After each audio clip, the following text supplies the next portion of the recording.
queria entender por que ninguém fala desse anime aqui. Eu costumo assistir muita coisa de animes que estão em alta, basicamente porque se faz muito sucesso, com certeza eu vou ter curiosidade para descobrir o motivo desse sucesso todo. Geralmente, só coisas boas explodem, né? Mais uma vez ou outra eu dou play, uns troços bem aleatórios aí, que eu nunca vi indicação nenhuma, e foi isso que aconteceu quando eu comecei a assistir Dead Demons DDD Destruction. Eu não fazia ideia do que se tratava o anime, de quem era o autor, eu só sabia que constantemente a Crunchyroll me indicava ele na tela inicial, e muito obrigada por isso, Crunchyroll, porque realmente valeu muito a pena. Mas uma bela noite eu bati o olho na thumb e pensei, duas jovens correndo, uma nave alienígena atrás, isso me lembra muito uma vibe de Dandadan, vou assistir. Eu nunca me enganei tanto na minha vida, juro por Deus, gente, não tem nada a ver, tá? Assim, eu já vou dar um spoiler de que o anime é incrível demais, sem ser um spoiler, tá? Mas enfim, só que não tem nada a ver com Dandadan, porque é uma narrativa completamente oposta. E sobre o que é Dead Demons, tá? Eu vou contar aqui, só que sem spoilers nessa parte, beleza? O anime começa com um epílogo, um episódio 0, em que a gente conhece o Keisaku, que é um mangaka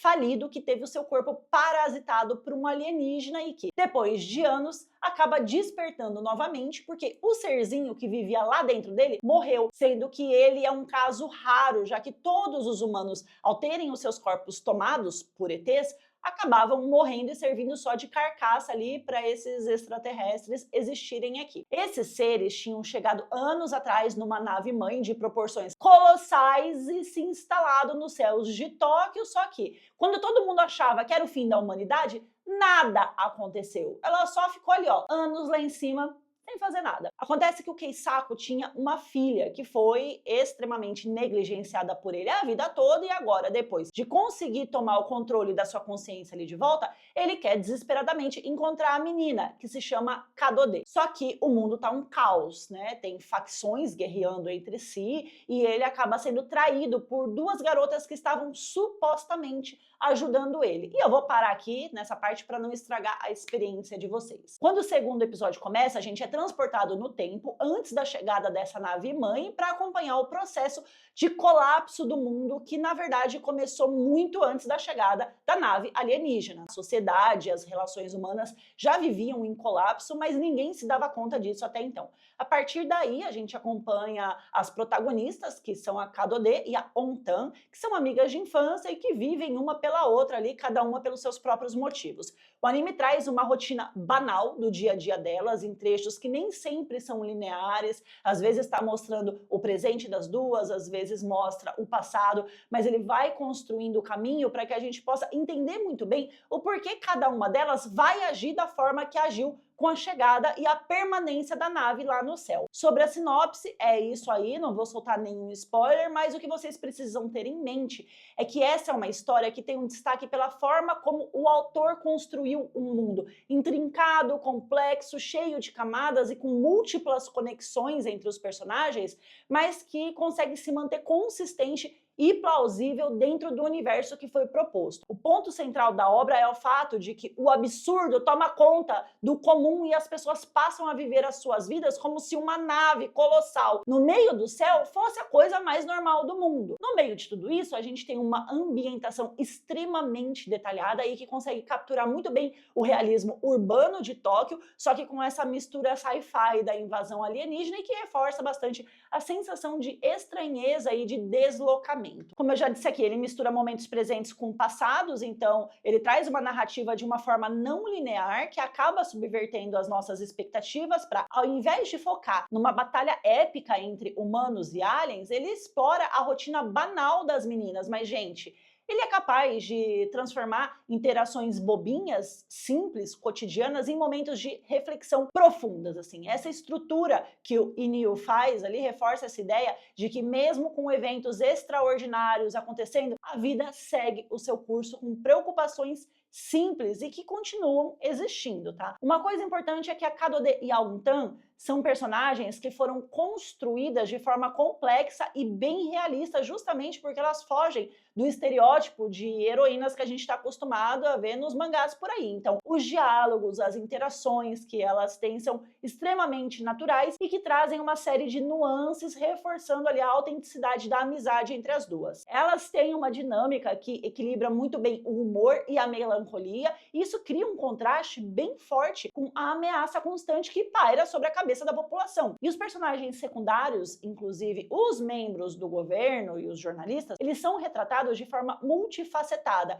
e que não trazem só aquela dicotomia simplista de bem contra mal, sabe? Porque o ser humano não é bom o tempo todo, nem mal o tempo todo. É isso que traz muito mais veracidade para essa história aqui, inclusive. O interessante é que o anime conversa muito fortemente com um pensamento existencialista e niilista, com uma presença de uma nave alienígena que deveria ser considerado um cataclisma, só que acaba se tornando só mais um aspecto comum da vida cotidiana da população, trazendo bem forte essa questão da normalização do absurdo, em que a existência humana é marcada por uma busca insaciável por um sentido em um mundo indiferente, sendo que os personagens são incapazes de atribuírem uma significação profunda da realidade que eles vivem. Fora isso, o governo japonês trata os alienígenas que possivelmente estão dentro daquela nave como meros alvos, sem nem ao menos questionar a humanidade, entre aspas, né, deles, assim, eles não são humanos, mas enfim, vocês entenderam, e não tentam estabelecer qualquer diálogo, muito pelo contrário, eles vão criando armas cada vez mais mirabolantes para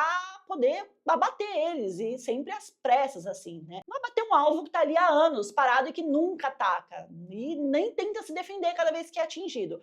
Tudo isso com os meios de comunicação moldando a percepção pública, fabricando ali narrativas que justificam a violência e a dominação, tá? Justificando o injustificável na real. Só que essa manipulação midiática reflete a forma como os regimes totalitários fazem para construir inimigos fictícios para poder manter a ordem e o controle social de tudo. Inclusive, a sociedade que o Inyo traz nessa narrativa não é só uma distopia de ficção, mas é um espelho crítico de uma sociedade contemporânea, globalizada, em que o autor vai desmontando a ilusão da democracia, desmontando como os governos podem criar estados de exceção permanentes para justificarem abusos de poder. E isso com a mídia sendo usada como instrumento de domesticação social, ditando o que deve ser temido e o que deve ser ignorado. Então, o que a gente tem ali são duas protagonistas que representam uma juventude que encaram a alienação de uma geração que cresceu com a promessa de um futuro próspero, mas que acaba se vendo presa numa realidade estagnada.